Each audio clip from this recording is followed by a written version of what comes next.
Comparando ele com o 1700 Pro, ele faz 1000 a mais no multithread, só que essa aqui é uma parada que eu sempre bato na tecla. Tomem cuidado ao comparar somente esses números, tá? Vocês veem esses números grandes e pronto, meu processador é perfeito, ele faz 4.800 pontos, enquanto um Ryzen 7 só faz 3.800. Ganhei no super trunfo dos processadores. Tomem cuidado, viu? Nem todos os programas vão utilizar tão bem assim esses núcleos e threads desse processador aqui, e a gente vai ver isso agora. Eu testei dois programas, o primeiro foi o Blender na Classroom. Vocês vejam aqui que o 2678 versão 3 então realmente levou vantagem de 2 minutos em relação ao 1700 Pro, no benchmark sintético, e ficou também 3 minutos, quase 4, né, à frente do 1600AF em overclock. Então aqui no Blender teve uma melhor otimização para o 2678 versão 3, então méritos para ele. Mas isso muda um pouco no Premiere Pro CC 2020, vejam aqui que eu fiz uma edição de vídeo e o Ryzen 7 1700 Pro demorou 3 minutos e 27 segundos, o 2678 versão 3 demorou 6 minutos e 58 segundos e o 1600AF em overclock 7 minutos e 30 segundos. Foi uma grande diferença do 1700 para o 2678 versão 3.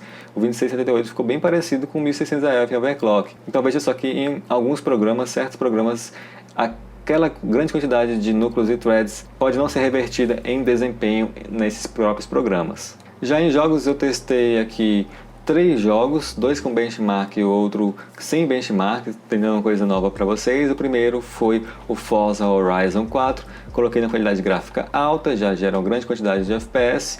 Vocês viram o vídeo ontem da Juho, como é que fica mais ou menos o desempenho, né? Esse aqui eu não testei com a Juho, foi com a Asgard Lock para o lado do 1700 Pro CL16 3200 MHz a memória RAM, tá certo? Então aqui a média de FPS que eu consegui com o 2678 foi 112 FPS e do 1700 Pro foi 117 FPS. Então veio um pouquinho, né? Até por conta da frequência um pouco mais alta do 1700. Já no Assassin's Creed Odyssey eu testei aqui em Full HD com as configurações no alto. Além disso, ainda tinha muito alto e altíssimo, então o alto é como se fosse um médio do Assassin's Creed Odyssey. Aqui a diferença foi um pouco melhor para o lado do 2678 versão 3, onde ele fez uma média de 77 FPS e o 1700 Pro fez uma média de 74 FPS. Então, assim como eu havia visto já em outros processadores Intel, a Intel leva vantagem sobre a AMD, pelo menos nessa situação aqui do Assassin's Creed Odyssey por algum motivo, talvez otimização mesmo. E o último jogo que eu testei aqui não é benchmark sintético, tá? Então, uma nova tentativa aqui no canal que eu estou fazendo.